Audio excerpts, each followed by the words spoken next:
Então, bom dia a você também que está aí participando dessa escola dominical, dessas lições, não é? Aqui nós já oramos, já saudamos a igreja aqui presente. Hoje é o dia do Senhor, estamos muito felizes de estarmos juntos aqui para aprendermos mais de Deus. Já louvamos a Deus com um hino, já oramos e agora vamos aqui mergulhar na Escritura. Temos pensado muito sobre a idolatria, esse pecado que é tão terrível e que nós temos que vigiar tanto, não é? Jesus mesmo disse ali no momento tão difícil, lá no Getsêmani, né? Olha, vigiai e orai, porque o espírito está pronto, mas a carne é fraca. Então a idolatria nos desafia o tempo todo. Qual é o chamado da idolatria?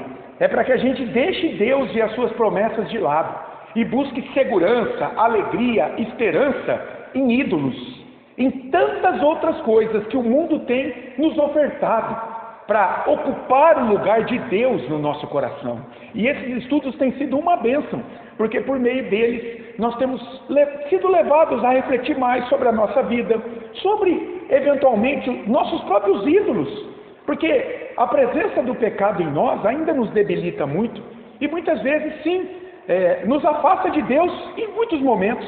Muitos momentos nós acabamos depositando nossa alegria, nossa esperança em tantas coisas que não o Deus verdadeiro.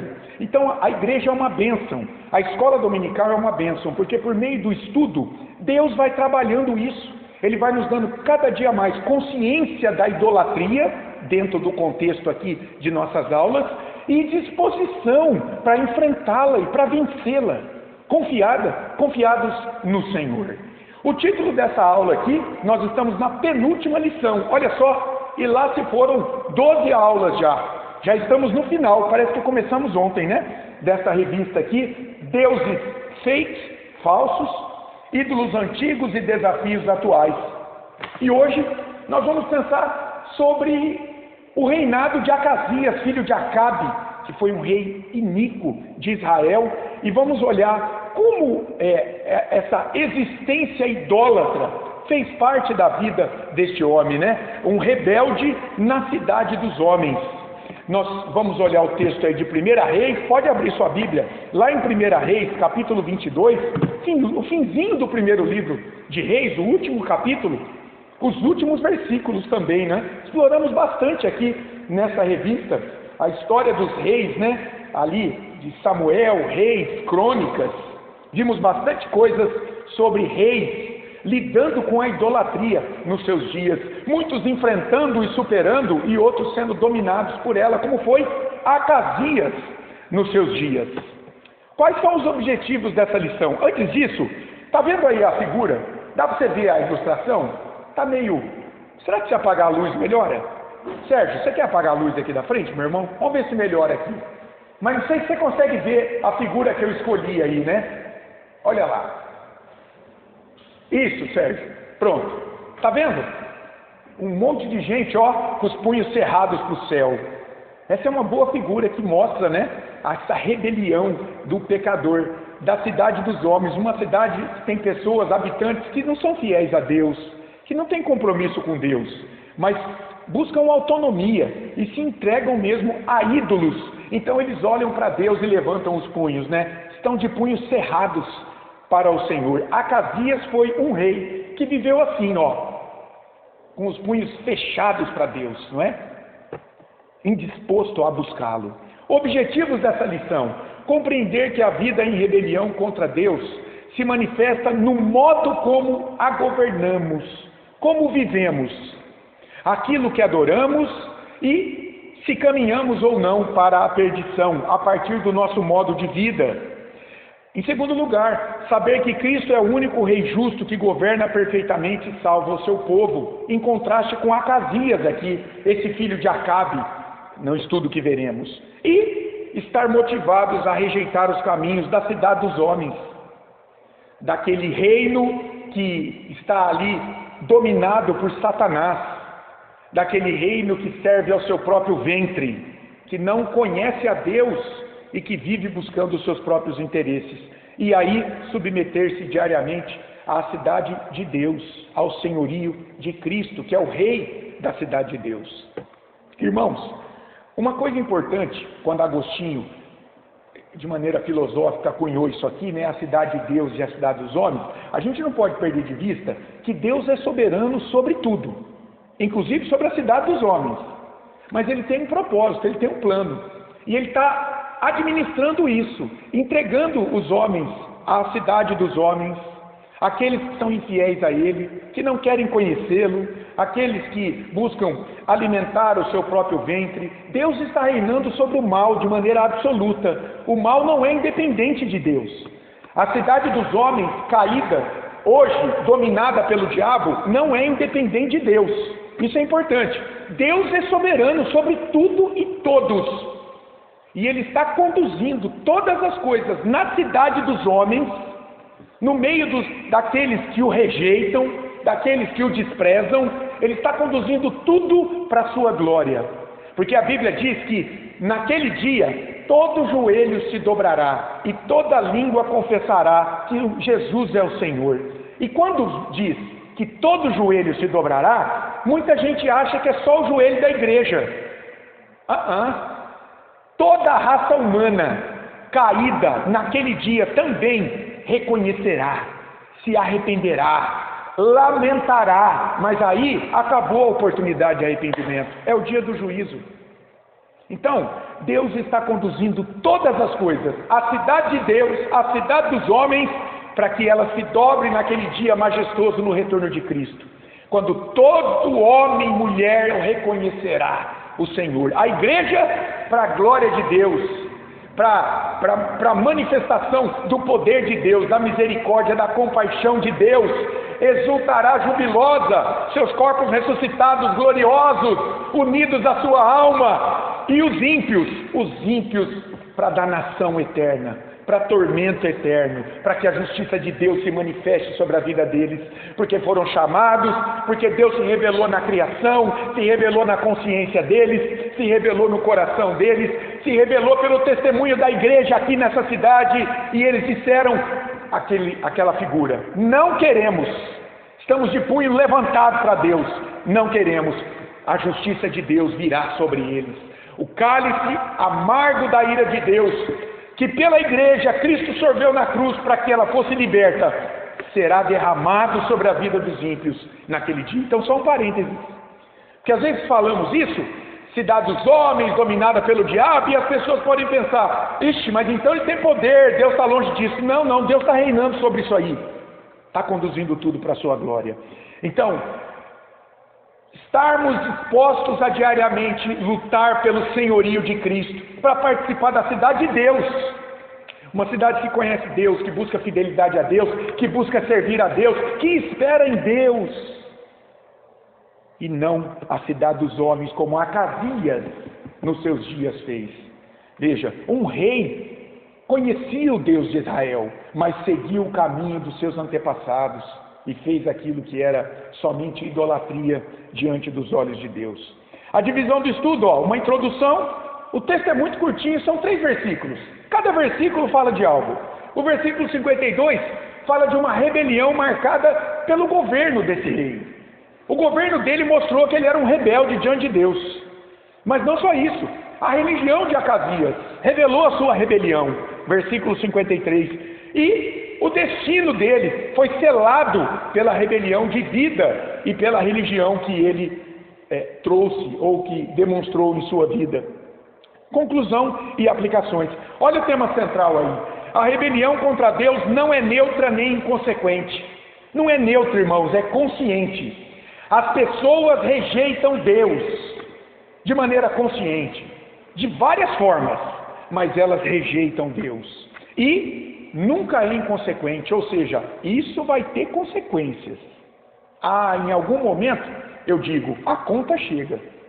Em algum momento, a tua rejeição e rebelião a Deus, isso tem um preço. Em algum momento, a conta chega na tua vida.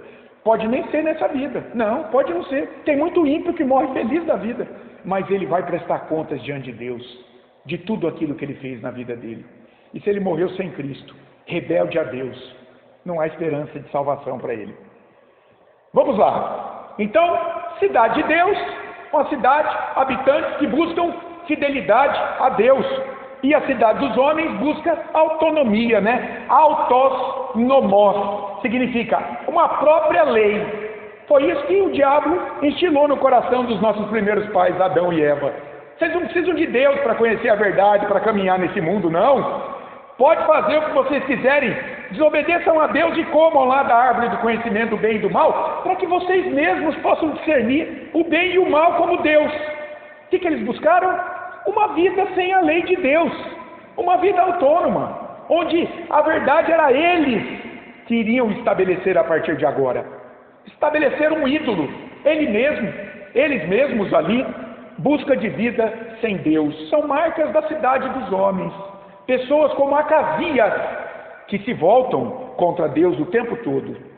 O reinado de Acasias, filho de Acabe, é marcado por rejeição a Deus, e as marcas disso, aqui no texto, são vistas nestas três coisas: a forma como ele dirigiu o reino, a religião que ele expressou, onde estava o compromisso do coração dele, e o destino que foi selado, então, pelo compromisso espiritual do coração dele em seus dias, que foi visto no modo como ele governou a nação ali, afastando Israel de Deus ainda mais, porque a sua própria vida era afastada de Deus, não tinha compromisso.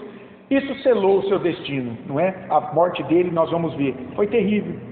Então olha só, Omri era o avô de Acasias, Acabe o pai de Acasias, e Acasias, uma dinastia toda de rejeição ao Senhor. Se você olhar a partir de 1 Reis, no capítulo 17, você vai ver ali falando já de Omri, o reinado de Omri de Israel. Omri foi o pai de Acabe, então ele era avô do rei Acasias. E veja, ele fez muitas coisas erradas. Depois, Acabe seguiu seus passos. Além de andar nos caminhos do seu pai Omri, ele ainda se casou com Jezabel, que era dos Sidônios, adoradora de Baal, da deusa Aserá. Muitos dizem que era a esposa de Baal, esse deus cananeu, deus da tempestade, do trovão. Ele erigiu um templo a Baal, lá em Samaria, capital do reino do norte. E Acasias, vendo o que o avô fez e o que o pai estava fazendo, rebeldes, ambos rebeldes diante do Senhor. A vida em rebelião na cidade dos homens é vista nessa dinastia aqui, lá do reinado de Israel, o reino do norte, capital Samaria, que depois, lá em 721, foi devastado pelos assírios e deixou de existir como uma nação. Essa rebelião é marcada na vida de Acasias como o padrão do mundo em oposição ao reino de Deus. É isso.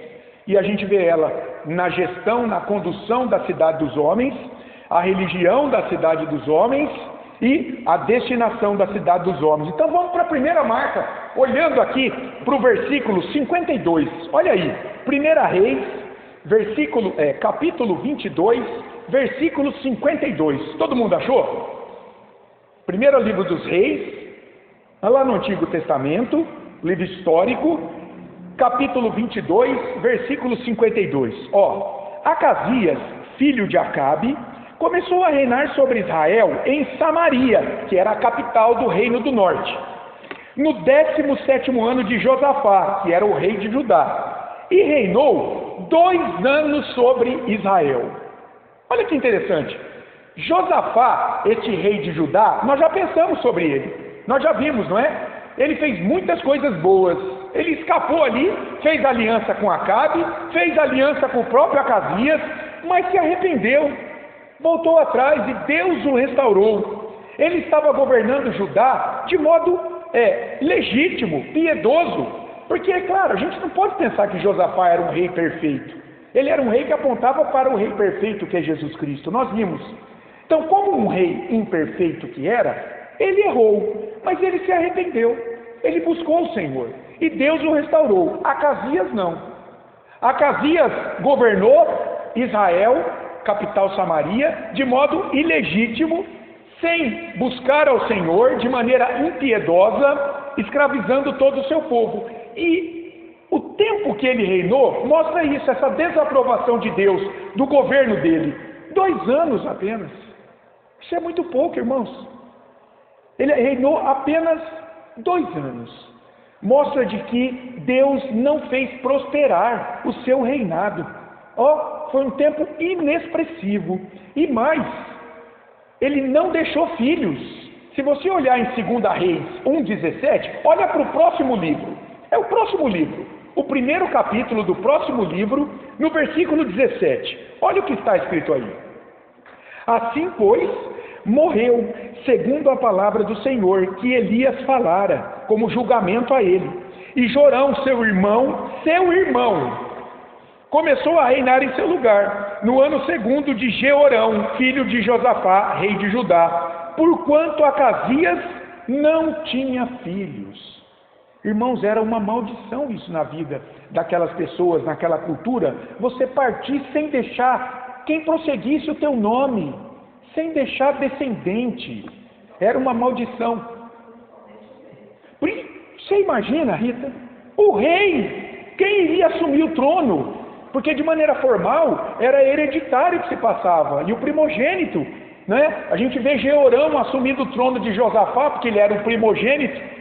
Então Acasias não teve isso, não pôde deixar o trono para um filho, para alguém ali que ele pudesse ter criado, conduzido, instruído. O seu irmão herdou. Mas houve um outro sinal da desaprovação de Deus pelo governo desse homem.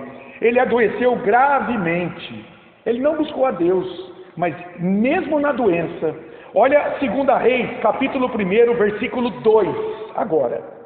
E caiu Acasias pelas grades de um quarto alto, em Samaria, e adoeceu. Enviou mensageiros e disse-lhes: ide consultai a Baal-zebub, deus de Ecrom, se sararei desta doença. Então uma divindade pagã foi buscada por este rei de Israel, enquanto ele desprezou o Deus vivo. E Elias vai repreendê-lo, não é? Foi repreendido por Elias. Olha os versículos 3 e 4 do capítulo 1 ainda, de 2 Reis. Mas o anjo do Senhor disse a Elias, o tesbita: dispõe-te, sobe para te encontrares com os mensageiros do rei de Samaria, e dize-lhes: porventura não há Deus em Israel, para irdes consultar Baal-zebub, deus de Ecrom? Ô Acasias, você tem que mandar alguém lá consultar um ídolo, um demônio. Versículo 4: por isso, assim diz o Senhor, olha o julgamento: da cama a que subiste não descerás, mas sem falta morrerás. Então Elias partiu. Veja, uma rebelião marcada pela forma como esse homem conduzia a sua vida e o próprio reino. Deus o puniu por sua impiedade. Sabe o que isso nos mostra, irmãos? Que o modo como administramos a vida revela o nosso temor ou a nossa rebelião a Deus. Não é isso que a gente está vendo na vida desse rei iníquo? O modo como ele geriu a vida dele estava revelando quem era Deus para ele. Se ele temia a esse Deus e buscava esse Deus, ou se ele rejeitava esse Deus. E daí, olha que interessante, o que nós temos que prestar atenção na nossa vida? Essa questão do perigo da insensibilidade espiritual ao que acontece conosco no dia a dia. Porque, irmãos, de formas muito particulares, se você é um homem, uma mulher que tem vida com Deus, você ora a Deus todos os dias, você confia que Deus está mais uma manhã com você, Ele está te conduzindo, Ele está te guardando, Ele está se comunicando com você, você lê a palavra dEle. Se você tem vida assim, pode ter certeza, Deus vai trazer muitos sinais, muitos indicativos, muitas confirmações da vontade dEle, de maneira particular, tá? Para você, não de maneira normativa para a igreja, não. Mas Deus vai testificar com você em muitos momentos, se você está fazendo algo que é agradável a Ele, que Ele aprova ou não. Deus envia sinais da sua aprovação ou rejeição do nosso modo de vida. Do nosso modo de vida. Nós precisamos ser sensíveis ao testificar do Espírito de Deus conosco, em coisas que estamos buscando fazer, estamos deixando de fazer, caminhos que estamos assumindo, caminhos que estamos deixando de lado. Deus vai dando sinais a cada um de nós, se Ele aprova ou não isso. Ele estava fazendo isso com Acasias, e Acasias não estava vendo. Acasias viu Deus reprovando a sua família, reprovou Omri, reprovou Acabe. Olha como morreu a mãe dele, comida, o cadáver foi comido pelos cães, ela caiu, não é? Lá na torre, os cães lamberam, destruíram ela. Olha o fim dessa mulher. E ele agora aqui, uma doença terrível, mas não busca a Deus. O governo dele sendo reprovado também. Lembra na aliança que Josafá fez com ele, ou que ele fez com Josafá? Josafá queria construir navios para ir buscar ouro em Ofir. Pois bem, os navios nem saíram do porto, quebraram. Depois Acasias tentou um outro acordo com Josafá, talvez uma outra proposta, também Josafá recusou. Deus estava fechando as portas para esse homem, mas ele insistia na impiedade. Sua vida, sua própria saúde nesse momento, ele ignorou os sinais de Deus. Estão vendo aqui os sinais? Deus vai dando isso, irmãos, na nossa vida. Às vezes a gente insiste em algo, não está dando certo, mas a gente insiste, investe, gasta tempo, recursos. Será que não é Deus dizendo, eu não quero que você vá por aí? Muda a tua trilha. Sinais que Deus mostra para que a gente fique sensíveis à condução dele. Porque um governo de vida sem Deus não tem futuro. Não tem futuro. Você imagina o que é você lutar contra a vontade de Deus? É por isso que, gente, tem tanta gente deprimida hoje. Às vezes dentro de igreja, tanta gente entristecida. Isso é o cúmulo. Dentro da igreja, dentro do lugar onde existe a verdadeira esperança, a palavra viva de um Deus vivo. Mas por que tem tanta gente triste, deprimida? Está lutando muitas vezes contra a vontade de Deus na sua vida. Não estou dizendo que não é salvo, mas no processo de santificação não está dando voz ao Espírito Santo. Não usa dos meios de graça na sua vida. Não tem a fé fortalecida.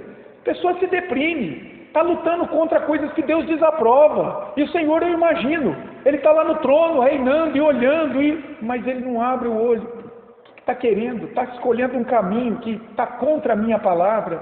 Está lutando contra mim. Como é que vai ser abençoado? Como é que vai colher as bênçãos da aliança? Não, vai colher as maldições ali na sua vida. Não tem paz. O autor diz assim, a cidade dos homens sempre cai, e sua gestão sempre é marcada pelo fracasso, porque Deus não sustenta aquilo que se levanta contra ele. Então é um casal de jovens que querem ter uma vida de casados sem se casar. Vão colher frutos amargos dessa escolha em algum momento. É uma pessoa que decide deliberadamente abandonar a igreja. Não quero mais isso aqui, cansei disso aqui. Vai colher frutos amargos na sua vida. É um filho que decide deliberadamente abandonar seus pais, seja na consideração a eles, seja no sustento material, porque isso é grato a Deus. Filhos que sustentam pais na velhice, que não têm condições de se sustentar muitas vezes. Aquela falta de amor por pais. Eu decido, vou embora. Quero viver o meu sonho, vou mudar lá para Tchecoslováquia, para a cidade de Praga, não sei. Vou me enfiar, vou me embrenhar no mato, vou me dedicar a cuidar dos lagartos de papo amarelo.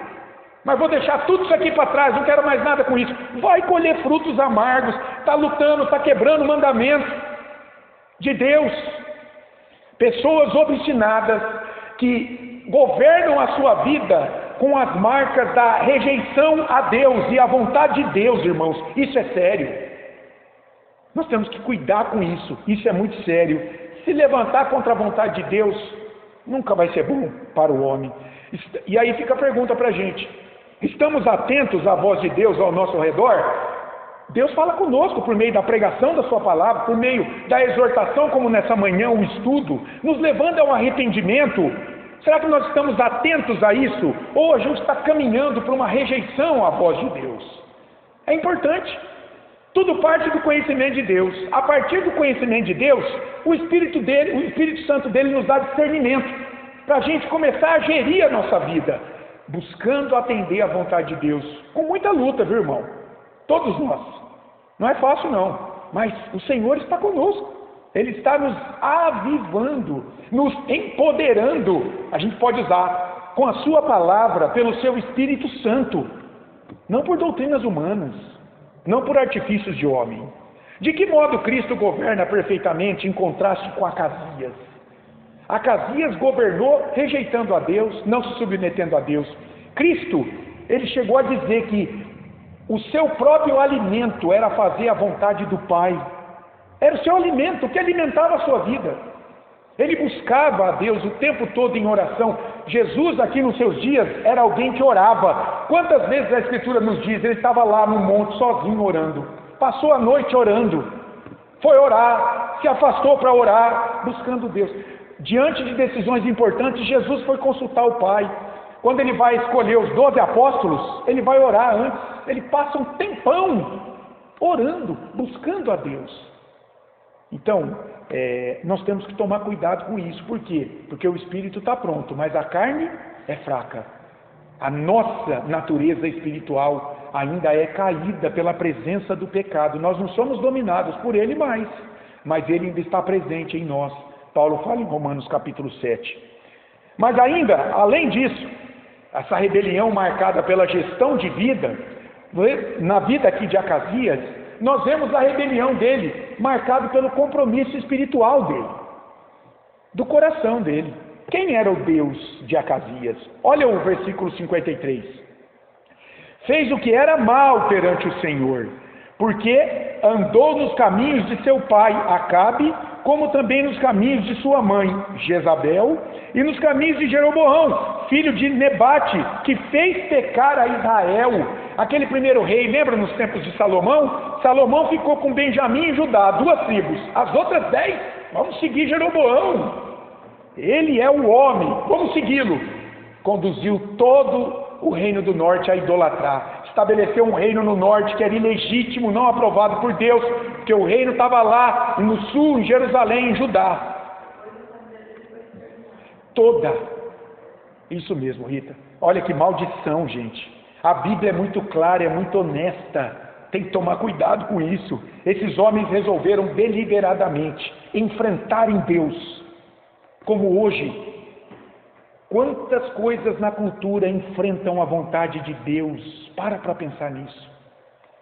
Eles estão dizendo deliberadamente: nós não queremos mais os valores judaico-cristãos na nossa vida. Nós nos levantamos contra eles. E a gente está vendo. Nunca foi tão grande, por exemplo, o número de suicídios, doenças emocionais, pessoas deprimidas, sem esperança, sem propósito de vida. Nunca se vendeu tanto remédio para depressão, irmãos. Os laboratórios nunca enriqueceram tanto com pílulas para curar depressão, psicólogos, psiquiatras, métodos de tratamento holístico e por aí vai. Por quê? Na raiz disso aqui, o homem disse: não queremos você. É isso que eles estão dizendo. Estão colhendo frutos amargos. A história se diz, olha que interessante. Quando a gente lê assim, Acasias fez o que era mal aos olhos do Senhor, o cronista que escreveu o livro aqui, ele está dizendo assim, que a história, ela se desenvolve sobre a ótica da soberania de Deus. A vida de Acasias e o compromisso espiritual dele está sendo considerado aos olhos do Senhor. Não, todos foram iníquos. Sim, os de Judá buscaram seguir o Senhor, mas os reis do reino do norte, iníquos. Uma geração de reis iníquos, porque começou com o idólatra, né? Jeroboão. Olha isso aqui, conscientemente, não de forma neutra ou ao acaso, como as pessoas dizem. Foi sem querer, não existe nada sem querer, irmãos. Acasias resolveu seguir os passos de seus antepassados que foram maus. Acabe, Jezabel, Onri, o avô, e o primeiro rei idólatra de Israel, Jeroboão. Foi conscientemente, ele conhecia, ele sabia. Olha o contraste com Josafá, o rei de Judá, que errou, sim, porque como eu disse, ele não é um rei como Jesus perfeito, ele foi um rei imperfeito, mas ele buscou seguir o Senhor. Davi foi um rei imperfeito, mas buscou seguir o Senhor, e a Bíblia diz que ele foi chamado amigo de Deus, um homem segundo o coração de Deus. Josafá, rei de Judá, ele errou, mas ele reconheceu seus erros, alianças ímpias, se arrependeu e conduziu Judá a seguir ao Senhor. Acasias não, ele insistiu em perpetuar um sistema religioso falido. Sua vida era reflexo do compromisso religioso do seu coração. Agora olha isso, nós adoramos aquilo que amamos. Você concorda com isso?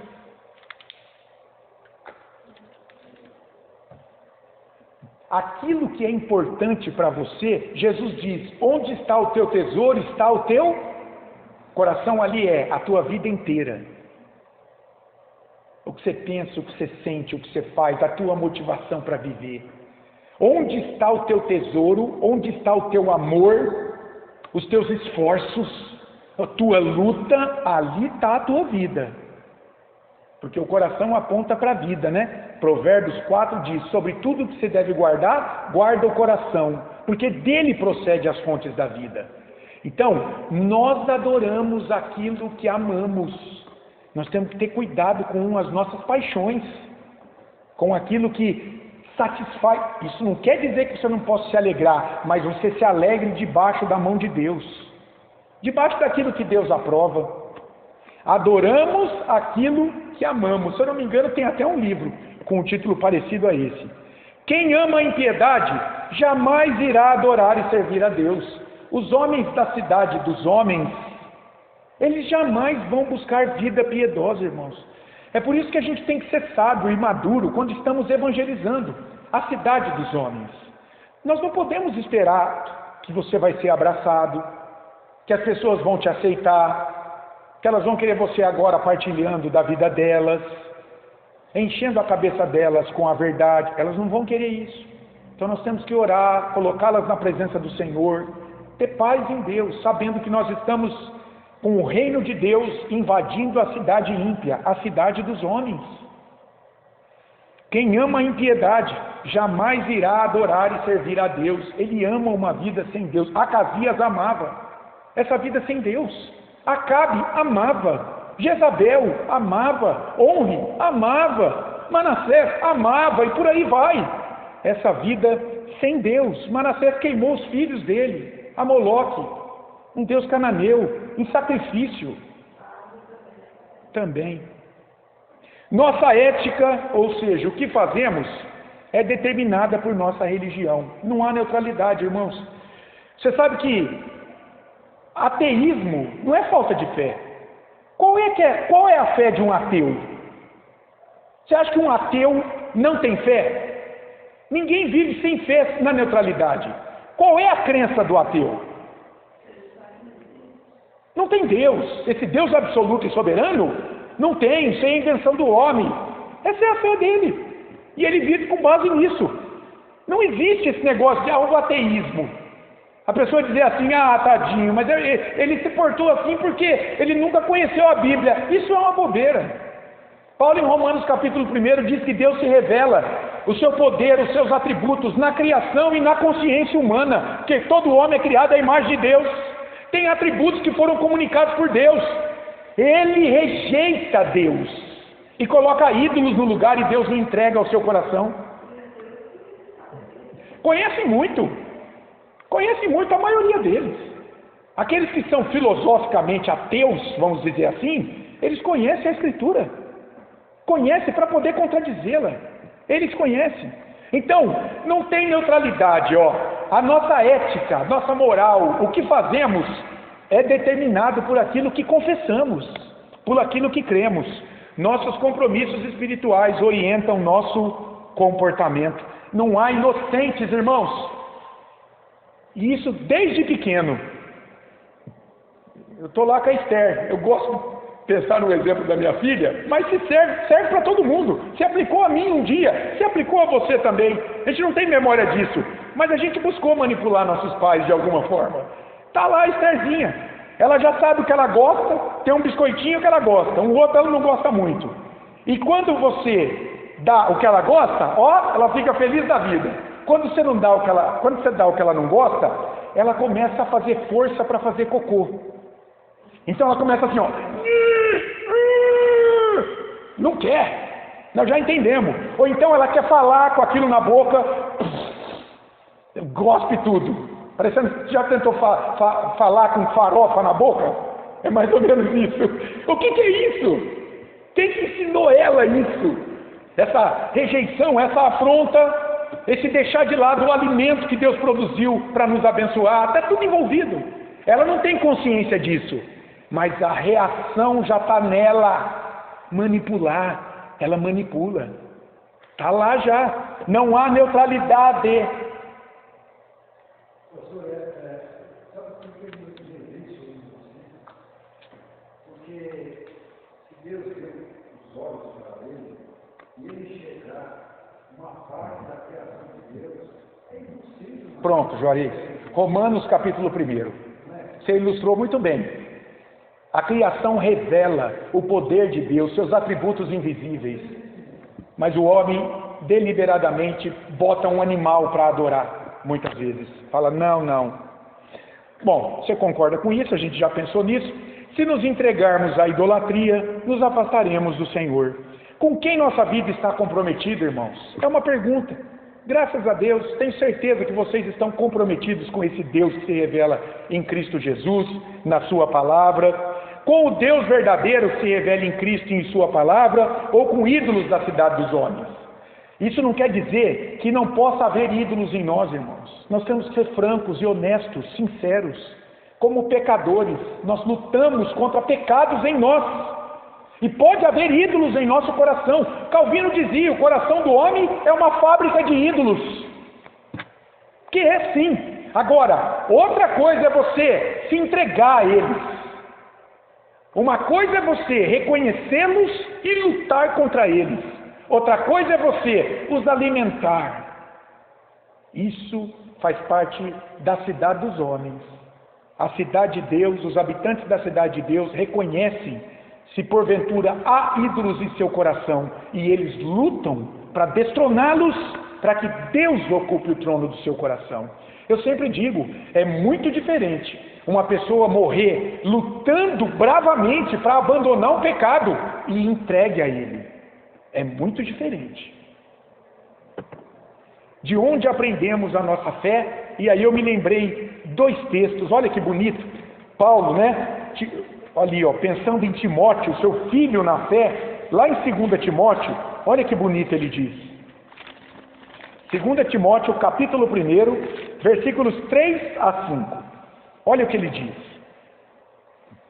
Timóteo, esse jovem pastor lá na igreja em Éfeso, Paulo está dizendo assim, ó: dou graças a Deus a quem desde os meus antepassados sirvo com consciência pura. O próprio Paulo aprendeu a sua fé dos seus antepassados, porque sem cessar me lembro de ti nas minhas orações noite e dia, lembrando das tuas lágrimas estou ansioso por ver-te, para que eu transborde de alegria, pela recordação que guardo de tua fé sem fingimento.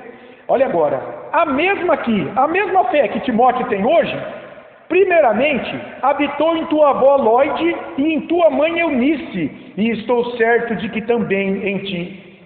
Olha só, diferente de Acasias, que teve um avô ímpio, Onre, e um pai ímpio, Acabe, Timóteo teve uma avó piedosa, Lóide, e uma mãe piedosa, Eunice. Aprendeu a fé desses antepassados, não é? E eu sempre agradeço muito a Deus pela vida da minha mãe, dentre outras razões, porque eu aprendi a amar a igreja com a minha mãe. Mesmo ela, na época, a gente frequentava um outro lugar, não era igreja evangélica, mas ela tinha compromisso.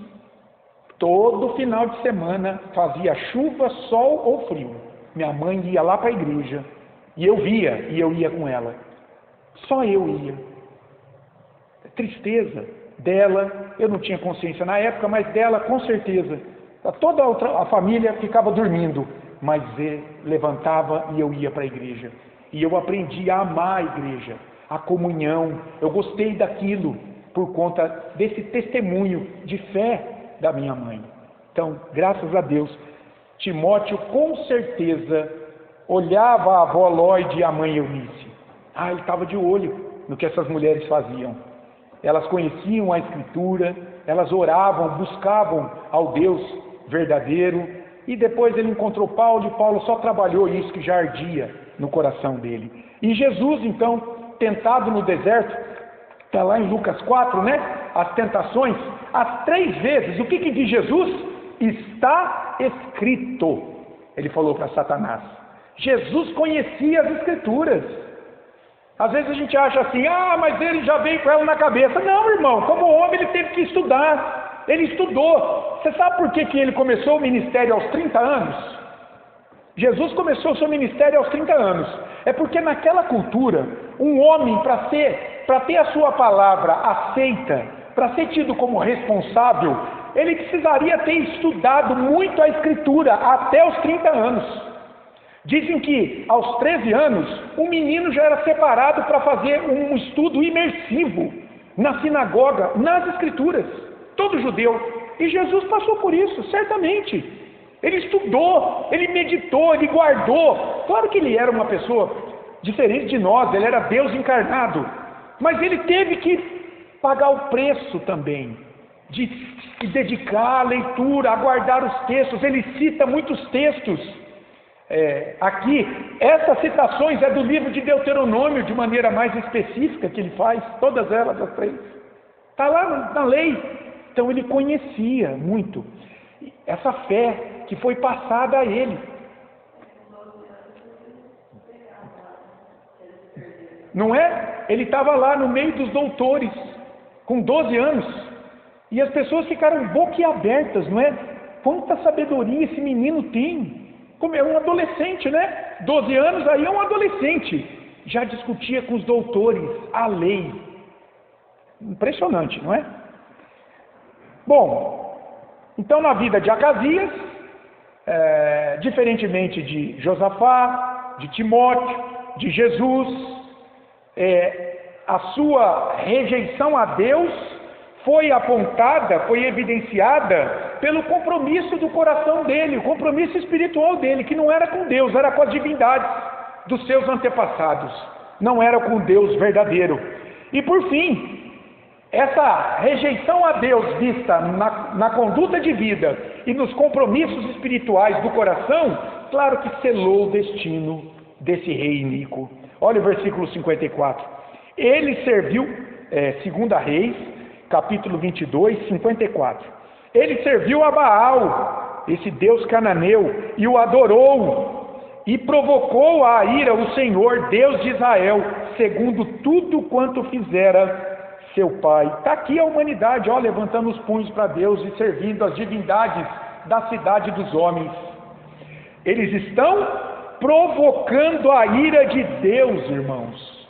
Como é que pode haver alegria plena, contentamento, satisfação na vida de tantas pessoas hoje?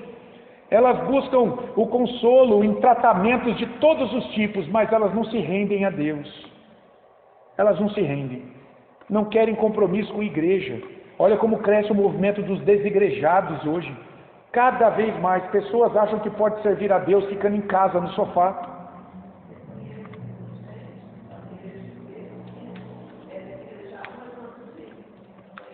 Aí, você vê? Talvez para aliviar um pouco a culpa de consciência, né? Ao decidir seguir a idolatria, Acasias selou o seu trágico fim.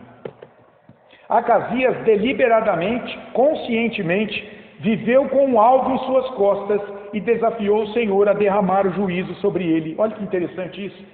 O homem da cidade dos homens, aquele que não busca fidelidade a Deus, não busca servi-lo, não busca conhecê-lo, não tem consciência de pecado, não busca acertar sua vida diante da palavra de Deus, não confia em Jesus como seu Salvador, Ele vive com um alvo nas costas. Ele está, como diz o versículo 54, provocando a ira do Senhor. Sabe aquele alvo assim, ó, do tiro, do arco e flecha? Você imagina?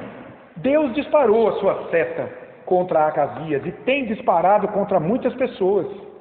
A gente viu isso, ó, um reinado inexpressivo, 2 anos. Não teve impacto social nenhuma, não deixou descendente. Quem assumiu o seu trono foi seu irmão, e a morte desse homem foi terrível. E eu pensei no paralelo com o filho de Josafá, lembra? Nós vimos na semana passada com Jeorão. Volta comigo lá em 2 Crônicas, capítulo 21, irmãos. Vai lá em 2 Crônicas, Samuel, Reis e Crônicas. Tem 1 Crônicas, 2 Crônicas. Olha o capítulo 21.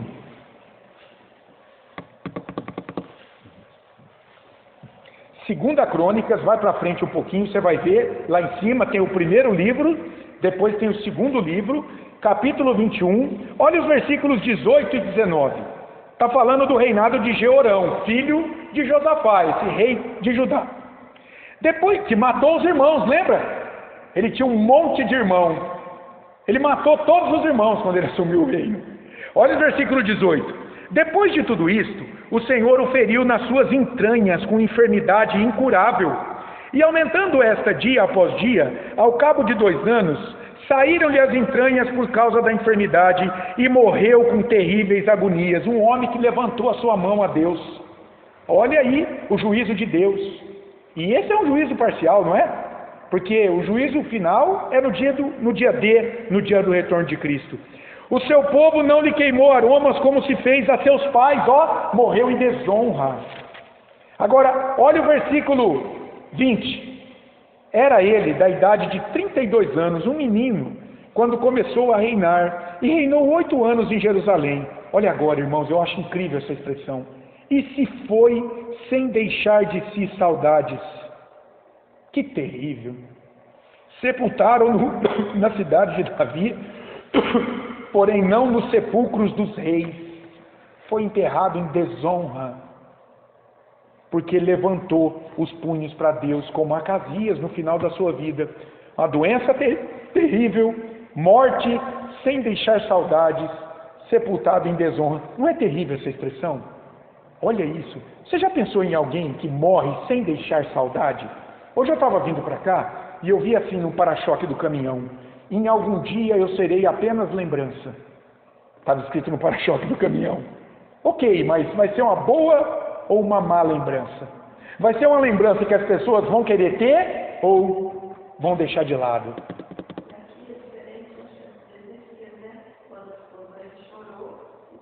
Deus deu mais 15 anos para ele de vida, né? O rei Ezequias, um rei de Judá. Era um rei temente a Deus. Errou, mas buscou a Deus. Esse aqui não. Que coisa, não é? Morreu sem deixar saudades. Meus irmãos, eu tenho pensado muito no legado que eu vou deixar da minha vida. Porque eu não sei quando é que Deus vai me chamar. Mas como que as pessoas vão lembrar de mim, hein? Eu tenho pensado muito nisso. Isso é significativo para um cristão, sabia? Deus nos chamou para que a gente seja um testemunho do reino dele, irmãos. As pessoas têm que lembrar de nós. Imagina como Timóteo olhava para sua avó Lloyd e para sua mãe Eunice. Muito grato pela vida delas, por tudo aquilo que elas entregaram a ele. Isso é muito significativo para nós. Nós temos um legado como cristãos a deixar, não só para a nossa família, mas para as pessoas que cruzam o nosso caminho todo o tempo. Como é que nós somos conhecidos? Eu tenho pensado muito nisso e pedido a Deus misericórdia, para Ele me ajudar a deixar aqui um legado que glorifique o nome dEle. E não que o desonre, não é? Mas Acasias teve um destino fim trágico, porque foi marcado pela rebelião da sua vida. É preciso entender que nossos compromissos religiosos não apenas moldam o que fazemos e como vivemos, mas também determinam para onde estamos indo. Para onde estamos indo? Olha que interessante. A gente lê muito João 3,16, né? Mas Deus amou o mundo de tal maneira que deu o seu Filho unigênito para que todo o que nele crê não pereça, mas tenha a vida eterna.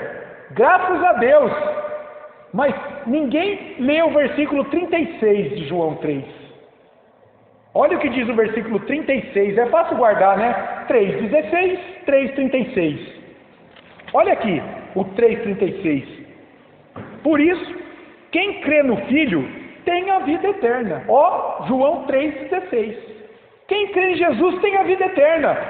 Selou o seu destino com a vida eterna. Está semeando para produzir a vida eterna, confiado em Cristo.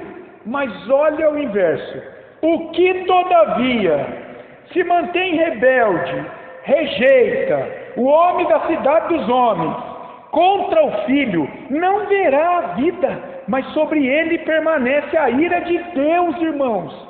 Que história é essa? Que Deus ama todo mundo, que Deus vai salvar todo mundo. Isso não é bíblico.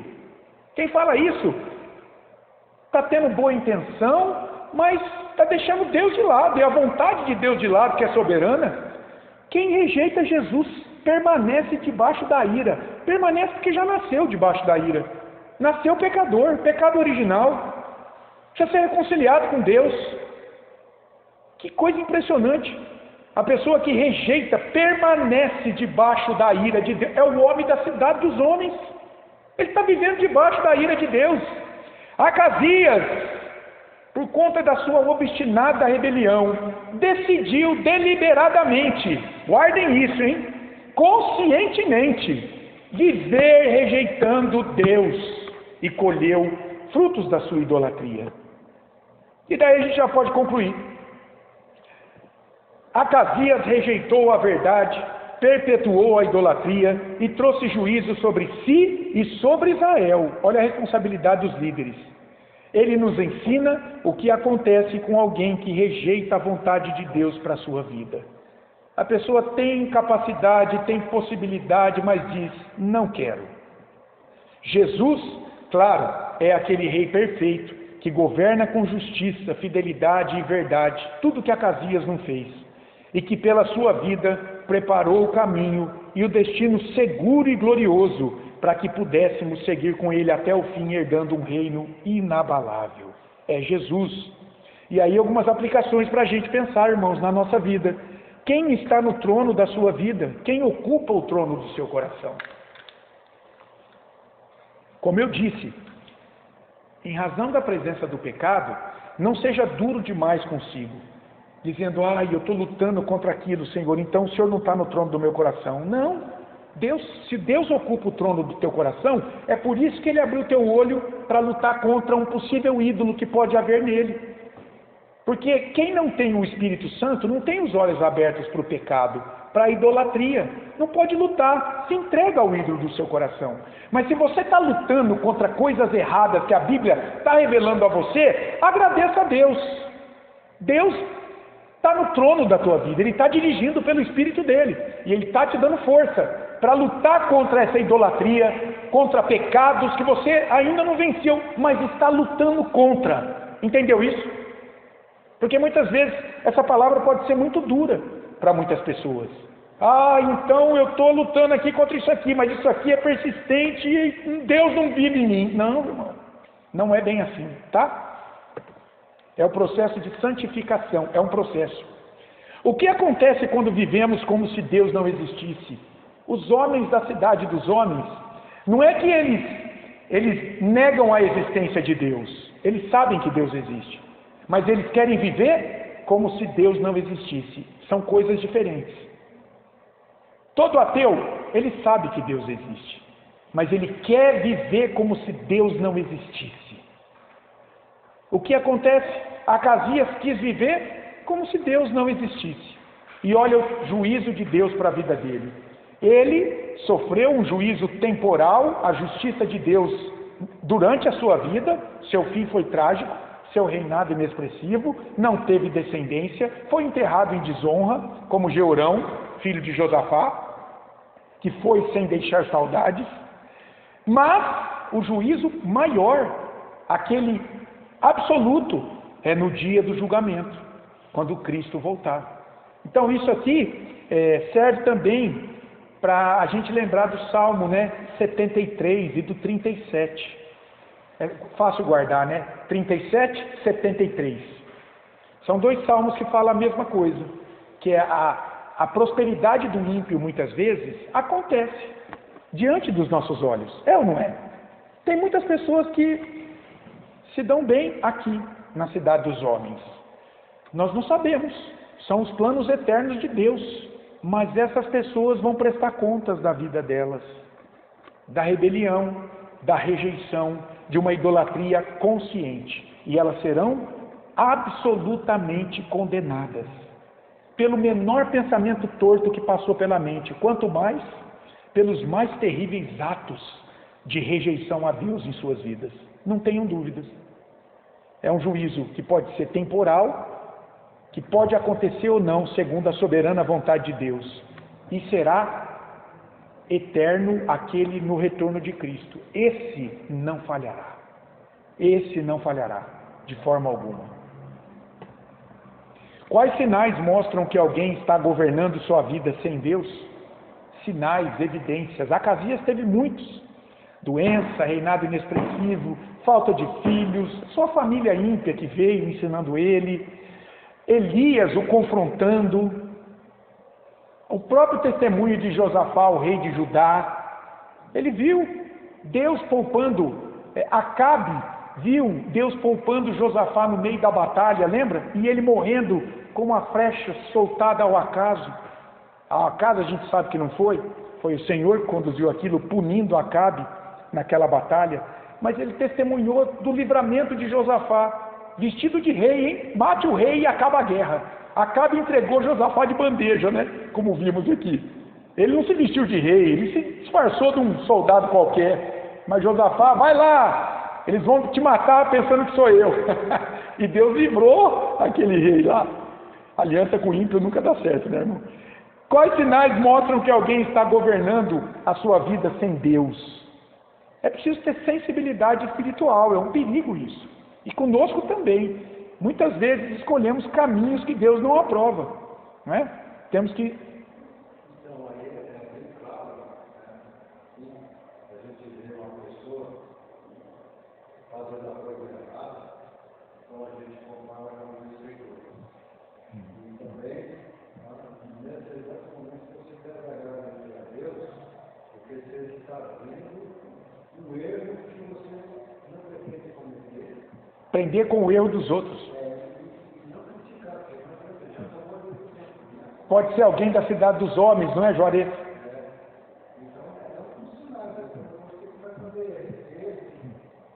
Você vê a pessoa, sim. Sim. Sim.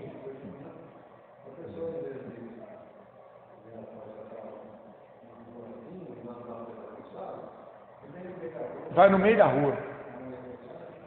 Sim. Isso mesmo, Juarez. É sábio aprender com o erro dos outros, né? Isso é um sinal que Deus nos mostra. Eu sempre digo para minha filha, a gente sempre está aprendendo coisas com as pessoas. Com o pior traço que existe. O que eu aprendo? Não seja como ele. Lute para não terminar desse jeito aí, ó. A gente sempre está tendo lições com todas as pessoas.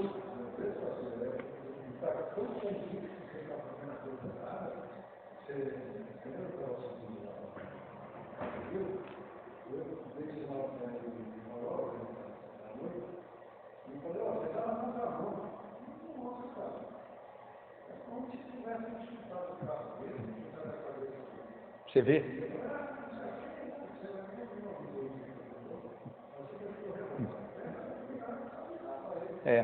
Sabe o que é? Mexeu com orgulho.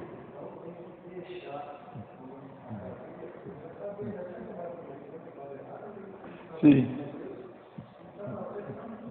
Você quer ver uma coisa que irrita hoje? Isso mesmo, Juarez. Mexe muito com orgulho, né? Você vê hoje, as pessoas dirigem com o WhatsApp. Eu trabalho no trânsito, gente. As pessoas, de cada 10, sei lá, 7, parou o carro, a pessoa faz assim, ó. Tá olhando no meio da perna, tá o celular aberto. Quando não está dirigindo e olhando mesmo. E até motociclista eu vejo. Piração. O cara tá aqui, ó. Eu já vi várias vezes. Olhando. Bom, Aí está lá no semáforo olhando, abriu o semáforo. Cuidado para buzinar. Cuidado para buzinar. E olha a forma como você buzina. Quer alertar a pessoa? Bip. Porque eu já vi briga, já vi gente brava, xingamento, porque segurou um pouco a buzina. O que é isso? Você está desafiando a autonomia daquela pessoa, o orgulho dela, toda essa alta gestão, a soberba. Mas peraí, está com pressa? A questão não é se está com pressa ou não. A questão é, eu tenho direito de ir, porque está aberto o semáforo, e você não deixa eu ir. Não é questão, não joga para mim se eu estou com pressa ou não, os meus motivos. Esse não é o ponto. O ponto é, você está no trânsito. E a minha segurança depende da tua atenção. Quem me garante que daqui a pouco você não cruza uma esquina olhando no WhatsApp, você acaba com uma família, rapaz? E por aí vai. Então, a coisa é muito séria, né? Só pegando o gancho do teu exemplo, Juarez. São sinais, né? Que mostram quem está governando a vida da pessoa. Como nossas crenças moldam nossas atitudes e escolhas? Porque a gente viu que a nossa ética, o que fazemos, como pensamos, a motivação daquilo que fazemos, elas são moldadas pelo compromisso espiritual do nosso coração. Então, vida de piedade é isso, é buscar viver segundo a vontade de Deus. Então, a nossa ética tem que ser moldada pela vontade de Deus, e não pela vontade do mundo, né? Quais são alguns ídolos modernos que podem ocupar o lugar de Deus em nossa vida? Temos pensado nisso também, esse curso aqui tem nos levado a pensar nisso, né? Olha, a gente tá vendo, por exemplo, quantos influenciadores famosos, não é? Estão trabalhando para o crime. Olha, agora mesmo tem uma mulher super famosa aí, ó. Está descobrindo que ela era caixa do crime, cara. Está enrolada, está afundando até o pescoço. Mas por que uma pessoa dessa se envolve desse jeito? O que ela está buscando na vida dela? Com certeza é fama, status, dinheiro, influência. Com certeza. São ídolos, né? Que ela está construindo no coração dela e de onde ela está buscando alegria, contentamento, propósito de vida. Olha como é gostoso, eu abro aqui e eu tenho milhões de seguidores. Mas a troco de quê você tem isso, né? Então, só para dar um exemplo de alguns ídolos modernos, né?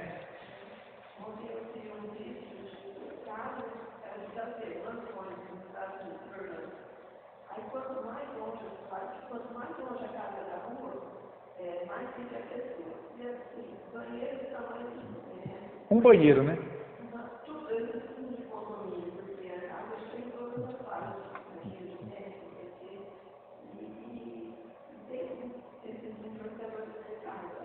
Sim, sim, sim, sim. Você vê, o que está por trás disso, gente? Idolatria.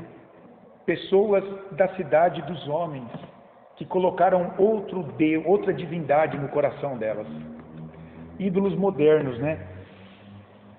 Quando administramos a vida sem buscar a vontade de Deus, quando ignoramos a palavra revelada, temos noção de aonde isso pode nos levar? São decisões conscientes. Acasias conscientemente rejeitou a Deus. As pessoas da cidade dos homens, de uma forma ou de outra, elas de maneira consciente dizem, não quero. É a figura, lembra? Punho levantado para o céu. Olha o juízo sobre a vida desse homem. Olha essa mulher agora, pegando um exemplo atual, não é? Com a vida destruída, devastada, presa. Imagina a murmuração dentre a família, dentre amigos, dentre pessoas. E os seguidores agora? Você estava aí seguindo uma criminosa, rapaz. Isso aí vai te dar bom exemplo para a vida.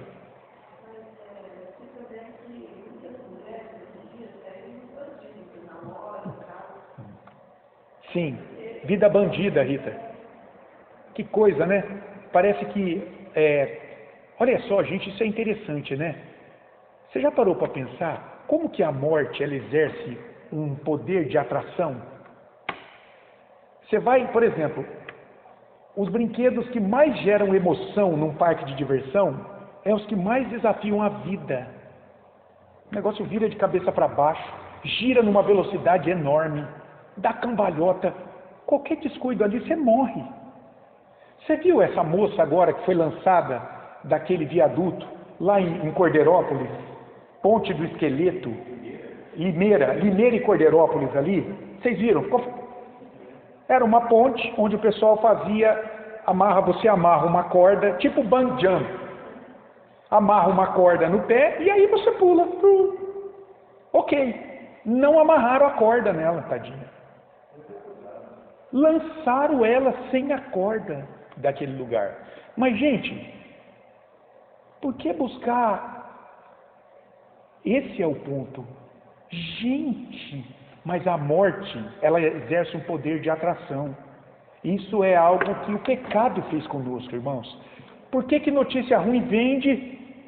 As pessoas querem ver o cara sem a cabeça.